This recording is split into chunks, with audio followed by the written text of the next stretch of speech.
सायंकाळच्या मनन चिंतनात S A church Nandurbar आपलं सहर्ष स्वागत करीत आहे. मी रेव्हरंड विश्वास पाडवी यांना पुढे येण्याची विनंती करतो. आपण विजय संगीतातून गीत नंबर 46 गाणार आहोत आणि उपासना संगीत गीत नंबर 117 कोण मित्र येशुवाने.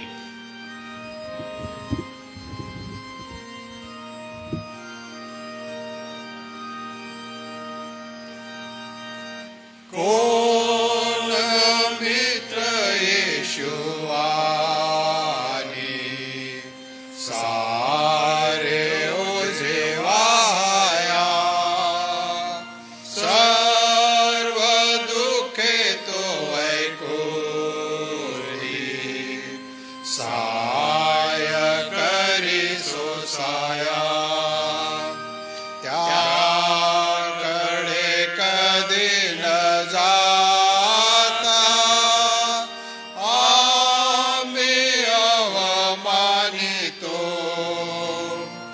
शांती खरी हरवली, शोक किती करीतो. मोह असले की चिंता, काही दिसे त्रासाया, धैर्य नच सुटू देता, जा प्रभूला सांगाया. सर्व दुबळ्यास पाहे चित्तवृत्ती जाणतो, मित्र प्रिय जसा आहे, हात धरी म्हणतो. कष्टी जरी श्रमलेले, खांब जड वाहाया, त्यासही उपाय केले, जा प्रभूला सांगाया. मित्र जरी तुच्छ माने, जा प्रभूला सांगाया. तोची सखा सर्वाहोनी, सिद्ध अंगीकाराया. मी रेव्हरंड विश्वास पाडवी साहेबांना थांबायची विनंती करतो. आज दिवसभर नंदुरबारमध्ये उष्णतेची लाट आहे, तर या उष्णतेमध्ये आम्हा सगळ्यांचं रक्षण व्हावं यासाठी आपण प्रार्थना करावी. सोबतच आज येणारं वचन रेव्हरंड एल पी वळीपाळक साहेबांकडून आहे. येणाऱ्या वचनासाठी देखील कृपा मागावी. आमच्या स्वर्गीय जिवंत आणि थोर देव बापा, आम्ही पुन्हा एकदा तुझ्या नावाला धन्यवाद देतो. प्रभू, तुझी स्तुती करतो. येशू ख्रिस्त आमचा तारक आणि उद्धारक, याच्या सामर्थ्यवान नामामध्ये प्रभू आमचा तू प्रतिपाळ केलास. आज दिवसभर प्रभू तू आमच्याबरोबर राहिलास आणि परमेश्वरा, या दिवसांमध्ये नंदुरबार आणि नंदुरबारच्या परिसरामध्ये भयंकर उष्णतेची लाट सुरू झालेली आहे. आणि प्रभुदेव आपा, खरोखर यामध्ये पुष्कळ काही प्रभुदेव आपा हानिकारक गोष्टी होऊ शकतात. उन्हाचा ताप, उन्हामुळे होणारे अनेक प्रकारचे संसर्गजन्य आजार, अचानकपणे होणारे सनस्ट्रोक, ताप, सर्दी, खोकला, वांत्या आणि प्रभुदेव आपा अनेक प्रकारचे विकार, आणि प्रभू अनेकांना प्रभुदेव आपा जीवहानी देखील गमवावी लागेल. अशा प्रकारची परिस्थिती प्रभू अचानकपणे निर्माण झालेली आहे. आमची प्रार्थना आहे प्रभुदेव आपा, या भयंकर अशा उष्णतेमध्ये आम्हा नंदुरबाराच्या परिसरात राहणाऱ्या सर्वांचा प्रभुदेव आपा तू सांभाळ करावा. प्रत्येकाचं जीवाचं रक्षण करावं. कोणी बाधित होऊ नये, कोणी त्यामध्ये सापडू नये म्हणून स्वतःहून प्रत्येकाने काळजी देखील घ्यावी.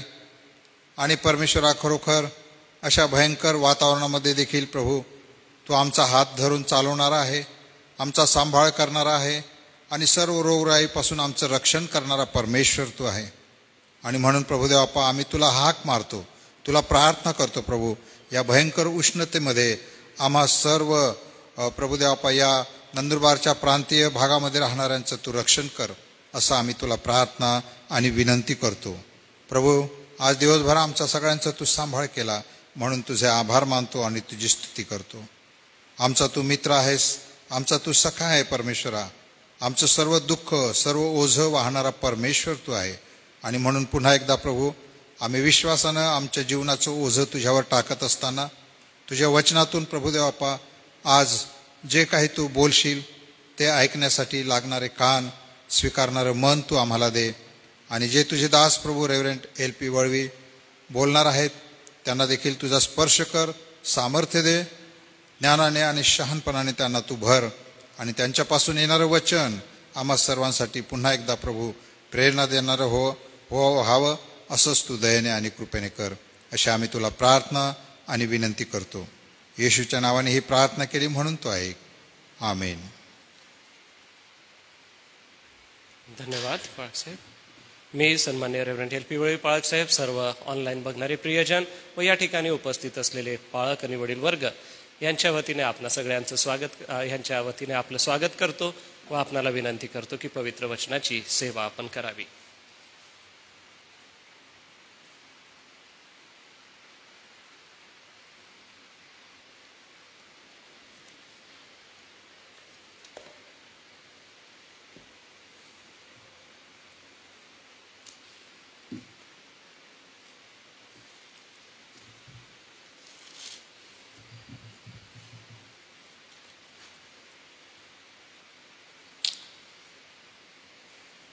पुन्हा सायंकाळी देवाचं वचनाचं मनन आम्ही करणार आहोत. लुकाचे शुभवर्तमान 18वा अध्याय आणि 1 ते 8 वचने आपण आजच्या मननासाठी घेऊया.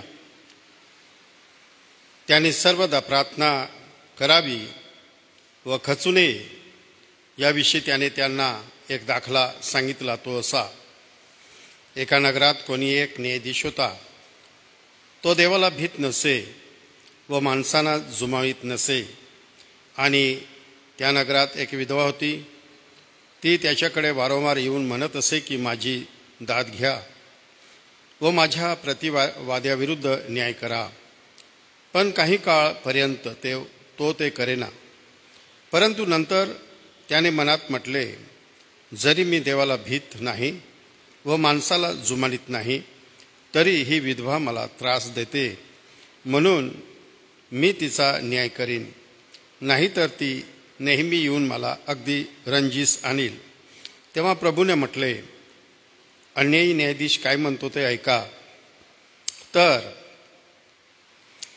देवाचे जे निवडलेले लोक रात्रंदिवस त्याचा धावा करतात, त्यांचा तो न्याय करणार नाही काय?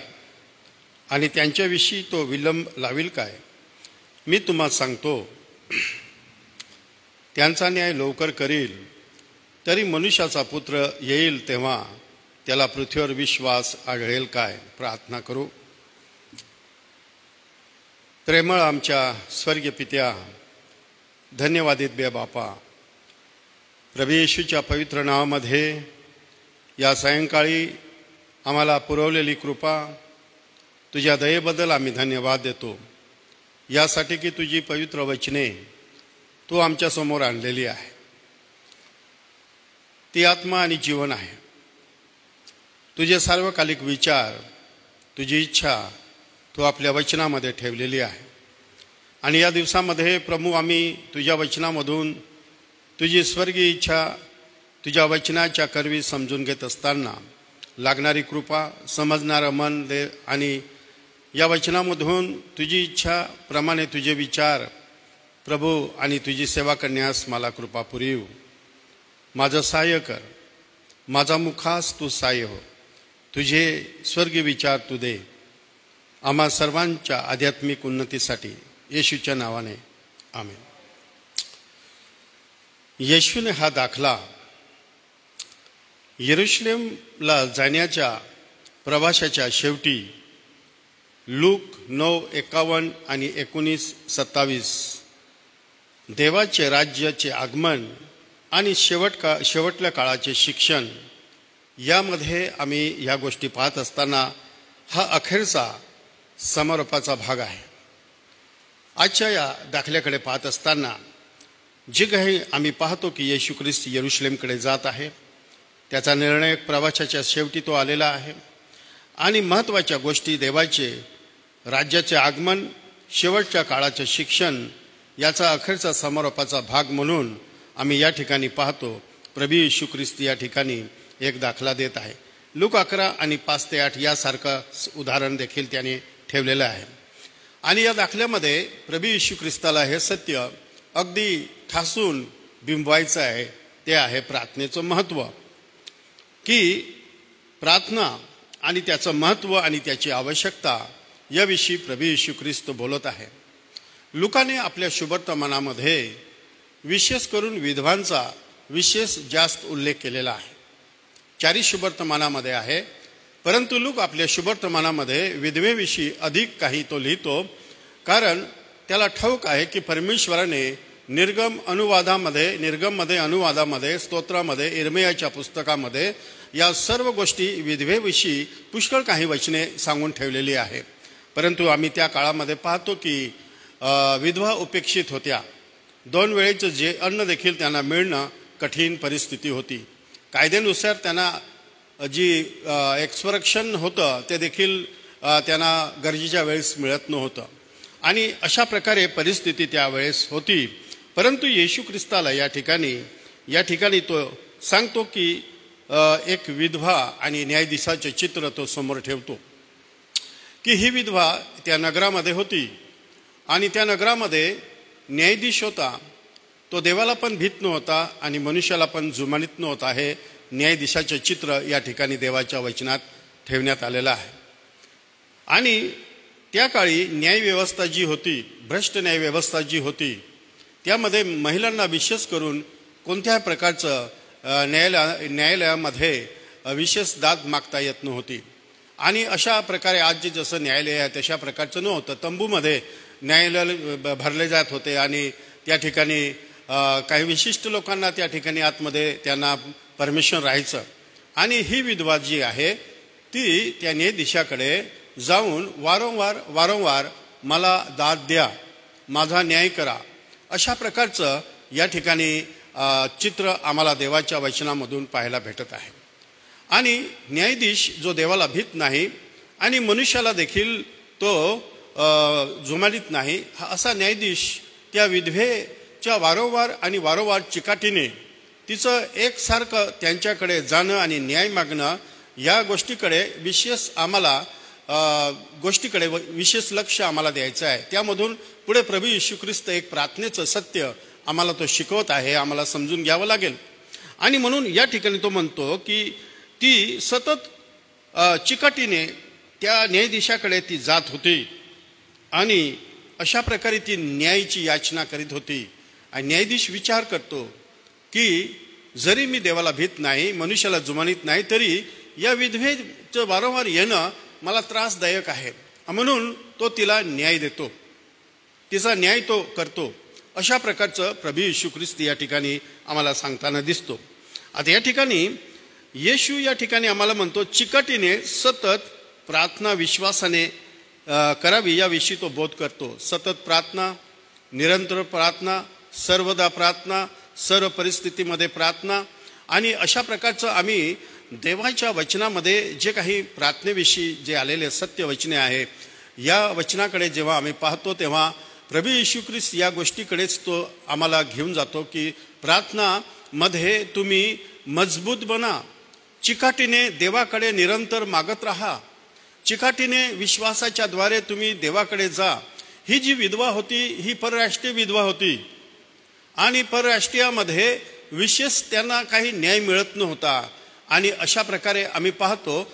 परंतु प्रभू येशू ख्रिस्ताला आम्हाला सांगायचं या ठिकाणी आहे की त्या विधवेला न्याय दिला असं तिच्यासाठी मध्यस्थ कोणी नव्हता.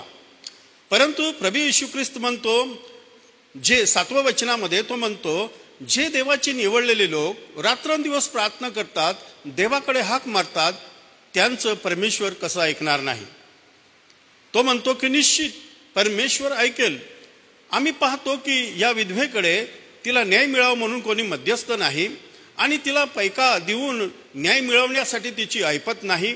आणि अशा प्रकारचं तिचं चित्र असताना प्रभू येशू ख्रिस्त म्हणतो, आम्ही तर विश्वासातील लेकरे आहोत, आमचा एक पिता आहे आणि त्याच्याकडे जेव्हा आम्ही जातो आणि मागतो त्यावेळेस तो पिता आम्हाला आमच्या प्रार्थनेचं उत्तर देतो. आणि म्हणून या ठिकाणी प्रभू येशू ख्रिस्त हे महत्त्वाचं सत्य तो या ठिकाणी सांगत आहे की प्रार्थना करताना आम्ही खचू नये, आम्ही हिंमत हारू नये. आम्ही प्रार्थना अशा जोमाने आणि अशा प्रेरणेने आम्ही प्रार्थना करावी की जी प्रार्थना परमेश्वर आमची ऐकेल. आम्ही धीर सोडू नये, खचू नये. हे सत्य प्रभू येशू ख्रिस्त आम्हाला शिकवत आहे. त्या चिकाटीने निरंतर तुम्ही सदैव प्रार्थना करा. मी वारंवार एक गोष्ट सत्य सांगतो की प्रार्थना ही एक वरदान आहे, परमेश्वराने मनुष्याला दिलेलं एक मौल्यवान वरदान आहे की याच्याद्वारेच आम्ही परमेश्वरासंगती थेट संपर्क साधू शकतो. आमच्यासाठी मध्यस्थ आहे, आमच्यासाठी देवाचं वचन आहे, आमच्यासाठी पवित्र आत्मा आहे, आमच्यासाठी पवित्र जनांची संगती आहे. आणि याच्या योगाने आम्ही अशा प्रकारचं आमचं प्रार्थनेचं जीवन आम्ही उभारी धरली पाहिजे. आम्ही चिकाटीने प्रार्थना केली पाहिजे की या ठिकाणी प्रभू येशू ख्रिस्त म्हणतो विधवेप्रमाणे आम्ही अनुकरण करायला पाहिजे आहे. विधवेप्रमाणे अनुकरण करायला पाहिजे आहे. सतत आणि वारंवार त्या अन्यायी न्यायाधीशाकडे जाऊन आपलं गहाणती त्याच्यासमोर ठेवत आहे, न्याय मागत आहे. न्यायाधीशाप्रमाणे आपले मागणे कदाचित लवकर मान्य होणार नाही. या ठिकाणी म्हणतो की ज्यावेळेस पुष्कळदा आमच्या जीवनामध्ये आम्हाला अनुभव येतो, आम्ही एखाद्या गोष्टीसाठी प्रार्थना करतो, आम्ही वर्षानुवर्ष प्रार्थना करतो आणि आम्ही निराश होतो, आम्ही धीर सोडून देतो आणि अशा अवस्थेमध्ये आम्ही जातो की आम्ही ना उमेद होतो की कदाचित परमेश्वर आमच्या प्रार्थनेचं उत्तर आम्हाला देत नाही. आणि विलंबाच्या काळामध्ये पुष्कळदा आमच्या जीवनामध्ये अशी स्थिती निर्माण होते की आम्ही घोर निराशेमध्ये निघून जातो. अनेकांच्या जीवनात, आपल्या जीवनात अनुभव आला असेल. आमचं संपूर्ण जीवनक्रमामध्ये, सेवा कार्यामध्ये, आमच्या आयुष्यक्रमामध्ये आम्ही प्रार्थना केलेल्या आहेत. अनेक गोष्टी, हजारो गोष्टीसाठी आम्ही प्रार्थना केली आमच्या सेवा कार्यामध्ये. काही गोष्टीचं तात्कालिक उत्तर आम्हाला मिळतं, काही गोष्टी वर्षानुवर्ष आम्हाला त्या प्रार्थनेचं उत्तर मिळत नाही. मग प्रश्न आमच्या जीवनामध्ये निर्माण होतो आणि आम्ही निराश होतो, अस्थिर होतो, खचून जातो आणि प्रार्थना करण्याचं, सोडून देण्याचं एक प्रकारचं आमच्या मनामध्ये एक मनोवृत्ती निर्माण होते. परंतु प्रभू येशू ख्रिस्त काय म्हणतो की जे लोक रात्रंदिवस विश्वासाने जिवंत देवाला, जे देवाच्या पाचारणाला अनुसरून, ज्याने देवाच्या पाचारणाला प्रतिसाद देऊन जे लोक हाक मारतात देवाकडे, त्यावेळेस परमेश्वर आमच्या प्रार्थनेचं निश्चित उत्तर देणार आहे. त्या ठिकाणी एक आत्मिक अपरिपक्वता जीवनामध्ये येऊ शकते. कशी? की आम्ही परमेश्वराचा समय आणि आपला समय यामध्ये गोंधळ आम्ही करून घेतो. परमेश्वराचा एक योग्य समय असतो, त्या समयी परमेश्वर आमच्या प्रार्थनेचे उत्तर देण्यास तो सक्षम आहे. परंतु पुष्कळदा या गोष्टी आम्ही न समजून घेतल्यामुळे पुष्कळदा आमच्या प्रार्थनेच्या जीवनावर एक विपरीत परिणाम होतो. आणि म्हणून प्रार्थना ही एक, जसं आमचं नॅचरली एक आम्ही श्वास घेतो, नॅचरली ते आम्हाला कळत नाही पण आम्ही नॅचरली श्वास घेतो, त्याशिवाय आम्ही जगू शकत नाही. आत्मिक स्थितीमध्ये आमचं एक असंच एक सवय, एक अशाच प्रकारची एक आमच्या जीवनामध्ये धारणा व्हायला पाहिजे की आम्ही आत्मिक रीतीने जरी आम्ही समाजापुढे एकांतामध्ये तोंड उघडून प्रार्थना करत नाही, परंतु आमचं अंतःकरण सतत देवाला हाक मारत राहतं. सतत आमच्या अंतःकरणामध्ये सतत चिंतन चाललेलं असतं, देवाला हाक मारली जाते. हे एक चित्र आम्हाला या ठिकाणी तो म्हणतो. पुष्कळदा आमच्या प्रार्थनेला विलंब होतो, त्यावेळेस पुष्कळदा आमच्या विश्वासाची देखील परीक्षा होते. आणि रोम 5:3-5 रोमकरास पत्रामध्ये 5वा अध्याय आणि 3-5 या वचनामध्ये या प्रकारे ती वचने आहेत. माझ्या बंधूंनो, नाना प्रकारच्या संकटातून तुमची परीक्षा होत असता त्या संकटामधून धीर आणि शील हे परमेश्वर तो म्हणतो की शेवटी आशा निर्माण होते. 3 ते 5 हे चित्र दाखवलेलं आहे. याकोबाचं पत्र याचा 1 अध्याय आणि 2 आणि 4. देव पुष्कळदा आमच्या जीवनामध्ये एक अपरिपक्वता काढून एक अखंड परिपूर्णतेच्या दिशेने घेऊन जाण्यासाठी पुष्कळदा परमेश्वर काही गोष्टी थांबवतो, विलंब लावतो आणि आम्हाला तो तपासून पाहतो, आमची परिपक्वता तो पाहतो. आणि या ठिकाणी असं म्हटलेलं आहे 1 पेत्र 1 आणि 6 आणि 7. तो म्हणतो, बंधुजनो, थोडा वेळ भाग पडले म्हणून नाना प्रकारच्या परीक्षेमुळे तुमच्या जीवनामध्ये दुःख आलं जीवनामध्ये. परंतु तो म्हणतो की नाशवंत सोन्याची परीक्षा अग्नीने होते आणि शुद्ध सोनं म्हणून ते बाहेर पडतं. त्याप्रमाणे त्या ठिकाणी हे चित्र आम्हाला पाहायला भेटत आहे की देव आम्हाला सांगतो, निवडलेल्यांना न्याय निश्चित मिळेल. निवडलेल्यांची प्रार्थना परमेश्वर निश्चित ऐकेल. देवाची आमची वेळ ही सारखी नाही. योग्य वेळी देव आम्हाला उत्तर देईल. आपण निरंतर आग्रहाने प्रार्थना करावी. आणि म्हणून आम्ही उदाहरण पाहतोय लुकाच्या शुभवर्तमानामध्ये 11व्या अध्यायामध्ये आहे की त्याच्याकडे काही पाहुणे आले आणि तो आपल्या मित्राकडे जाऊन म्हणतो, माझ्याकडे पाहुणे आले, मला काहीतरी भाकर दे असं.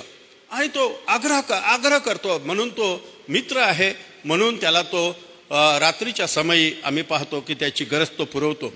प्रभू येशू ख्रिस्त आमचा उत्तम मित्र आहे आणि जे काही आम्ही त्याच्या इच्छेप्रमाणे विश्वासाने आग्रहाने मागतो ती प्रार्थना निश्चित ऐकली जाते. आणि आपण निरंतर आग्रहाने प्रार्थना करावी आणि विश्वासाने मागत राहावं, सतत मागत राहावं. एखादी गोष्ट मागून थांबून जाऊ नये.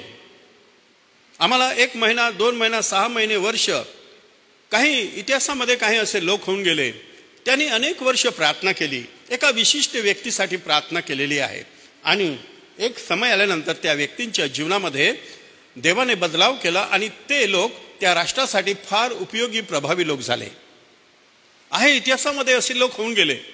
त्यांचे जीवनचरित्र आम्ही वाचलं की त्यांच्यासाठी काही स्त्रिया निरंतर परमेश्वरासाठी अनेक वर्ष प्रार्थना करत होत्या आणि परमेश्वराच्या योग्य समय उत्तर देण्याची वेळ आली.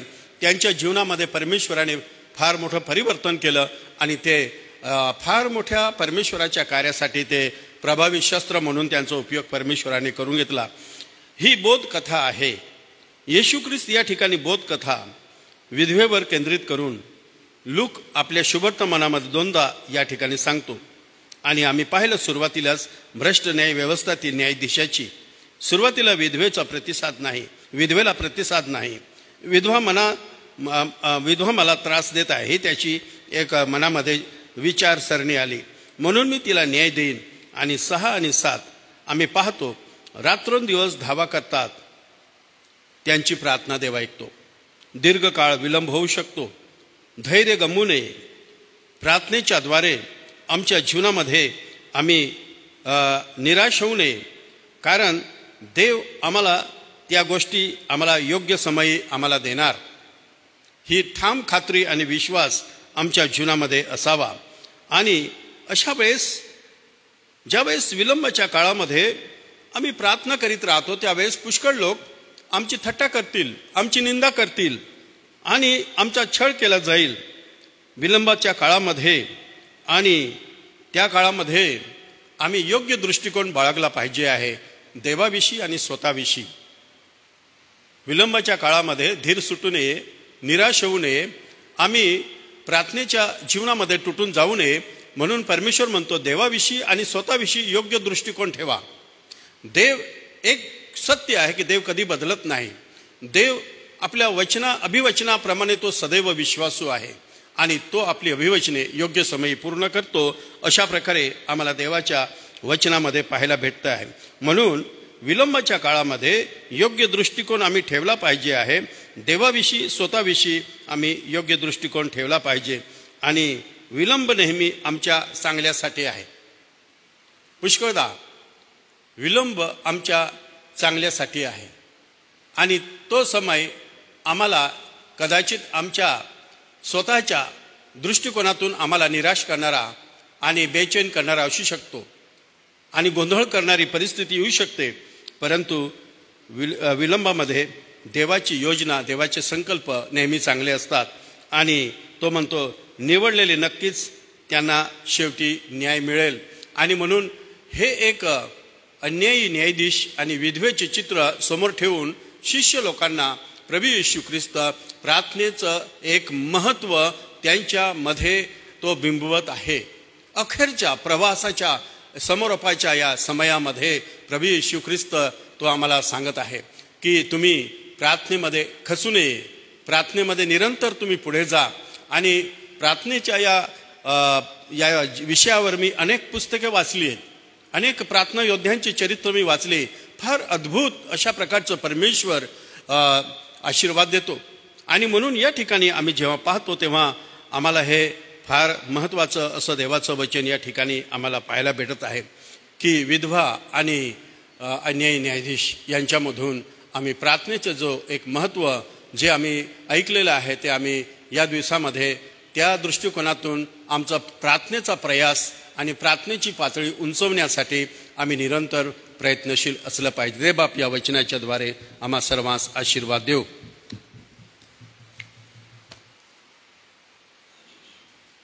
धन्यवाद पाळकसाहेब पवित्र वचनाच्या या सेवेसाठी. मी परमेश्वराला धन्यवाद देतो व पाळकसाहेब आपला मनपूर्वक आभार मानतो. आजच्या पवित्र वचनाची सेवा आपण केली. आग्रहाने प्रार्थना करणं हे फार महत्त्वाचं आहे आणि प्रार्थनेबद्दल आपला दृष्टिकोन योग्य ठेवा, कारण की वेळ जरी लागला तरी परमेश्वराकडे आमच्या त्या वेळेला उत्तर देणं आहे. प्रभूच्या योजनेमध्ये ती गोष्ट आहे तर ती नक्कीच सिद्धीस जाते. म्हणून परमेश्वराला धन्यवाद देऊया आणि या उदाहरणावरून हे शिकूया जी प्रभू येशू ख्रिस्ताने आग्रहाने प्रार्थना करण्याचं आम्हाला शिकवलं. प्रार्थनेत आपण कदापि खचणार नाही. आग्रहाने प्रार्थना करू आणि प्रभूचं गौरव आपण करूया. परमेश्वराला धन्यवाद देत आता आपण समारोपाची प्रार्थना करणार आहोत.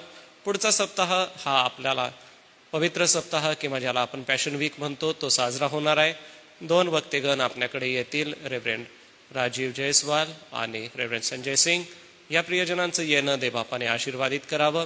सोबतच रविवारी आपण प्रभात फेरी घेणार आहोत, झावळ्याचा रविवार साजरा करणार आहोत. नंतर बाप्तिस्मा घेणाऱ्या विद्यार्थ्यांची परीक्षा आणि विधीपूर्वक मौदी गुरुवारी सकाळी आपण त्यांना विधी देणार आहोत आणि सायंकाळी मंडळीत सहभागितेचा हात देणार आहोत. शुक्रवारी 7 वाक्यांची प्रार्थना आणि रविवारी पुनरुत्थान दिन आपण साजरा करू. पुढील सप्ताहाच्या या सर्व कार्यक्रमांना प्रभूच्या हातामध्ये आपण देव व प्रार्थनेमध्ये आठवण करूया. सोबतच आज ऊन खूप वाढलेलं आहे. कालही होतं, आजही आहे आणि उष्णतेची लाट नंदुरबार शहरामध्ये आहे असं न्यूज चॅनलमध्ये देखील आहे. तर आपण आपल्या स्वतःची काळजी घ्या. या उष्णतेपासून मंडळीतल्या प्रत्येक सभासदाचं रक्षण व्हावं यासाठी आपण प्रार्थनेत आठवण ठेवू. सोबतच आजारी प्रियजनांची आठवण करत असताना चांदेकर सिस्टरची आपण आठवण करूया. काल दुपारी त्या घरामध्ये पडल्या आणि त्यांचा हा हात निखळला व डाव्या पायाला क्रॅक आहे, दुखापत आहे. त्या निम्स हॉस्पिटलला ॲडमिट आहेत. तर चांदेकर सिस्टरसाठी आपण प्रार्थना करा. प्रभूने या बहिणीला आरोग्य द्यावं. त्यांची काळजी घेत असताना त्यांची प्रिय लेकरं सुना यांना देवबाप सहाय्य करो. सोबतच डॉक्टर साहेबांना पुढील उपचारासाठी प्रभू देवबाप कृपा पुरवो. सोबतच आपण आपल्या वैयक्तिक जीवनासाठी प्रार्थना करूया. प्रार्थनेचं मार्गदर्शन आपल्या सगळ्यांनाच आहे, त्याची आपण आठवण करूया. मी रेव्हरेंड जे एच पठारे पाळकसाहेब आपणाला विनंती करणार आहे, आपण सगळ्यांच्या वतीने प्रार्थना करा. मग आपण प्रभूची प्रार्थना म्हणूया. आशीर्वाद सुद्धा रेव्हरेंड जे एच पठारे पाळकसाहेब देतील आणि मग नंतर आपण उद्याच्या सूचना घेऊ व आजचं मनन आपण थांबवणार आहोत.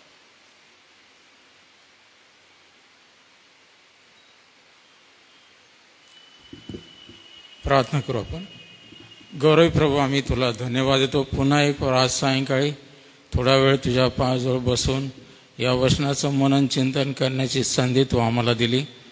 आणि प्रभू, ह्या संपूर्ण 40 दिवसांच्या या टप्प्यामध्ये प्रभू टप्प्याटप्प्याने जे जे वचनं तू आमच्या कानी पडू दिली ती वचनं आम्हासाठी आत्मा आणि जीवन होऊ दिली. तुझे उपकार मानतो प्रभू. या त्याग्रही विधवेबद्दल आम्ही जरी डबल प्रभू त्या गोष्टीचं मनन केलं, त्यामधून तुझा उद्देश प्रभू आम्हाला प्रार्थनेमध्ये बळ मिळावं, सामर्थ्य मिळावं, आमचा विश्वास दृढ व्हावा आणि जो आमचा सदाजीवी परमेश्वर त्याच्यावर आमचा भाव दृढ व्हावा म्हणून प्रभू आम्ही खचू नये आणि आम्ही जे काही प्रभू या दिवसांमध्ये तुझ्याकडं गाराणं करत आहोत, जे काय मागणं मागत आहोत, प्रार्थना करत आहोत, असंख्य तुझे लोक प्रभू तुझा धावा करत आहे.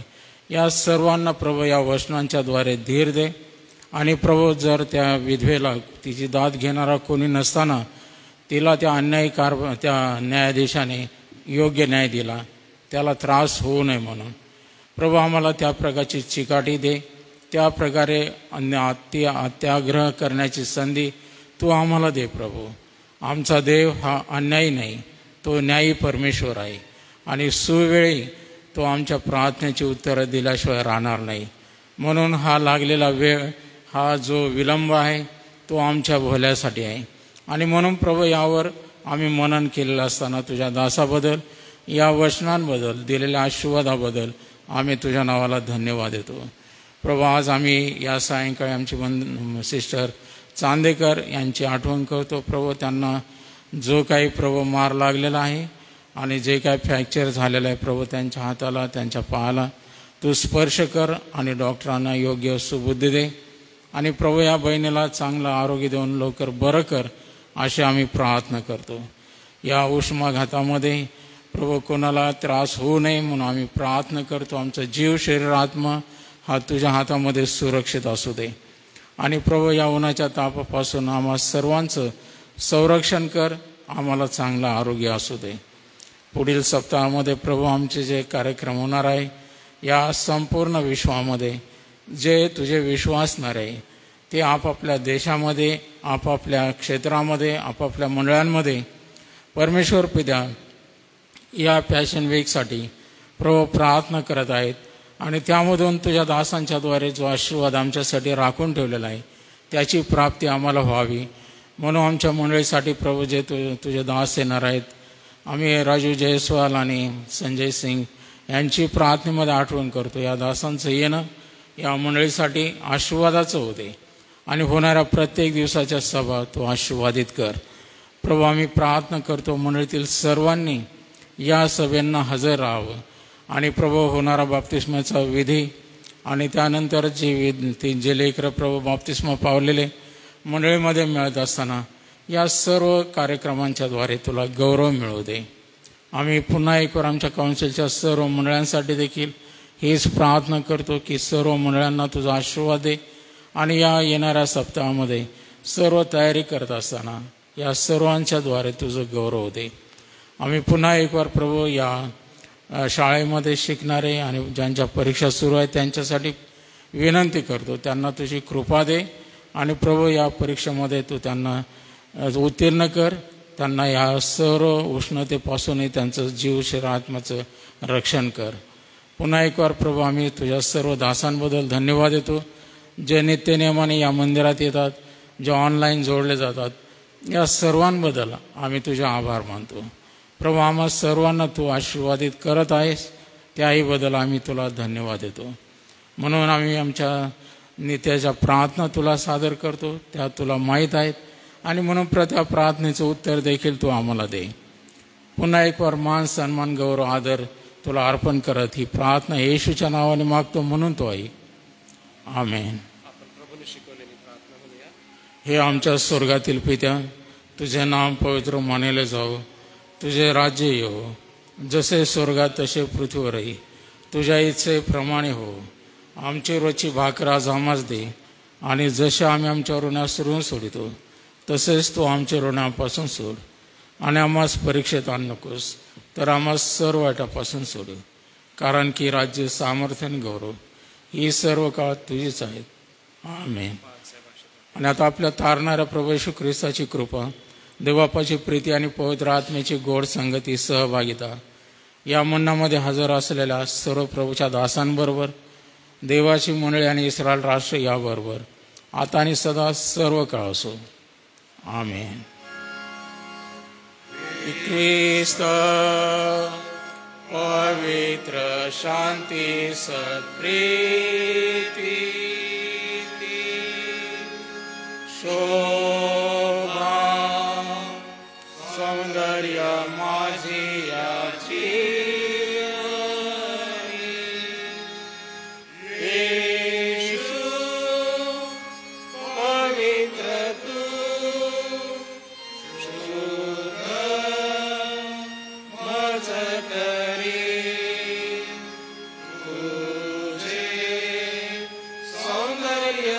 सोयाची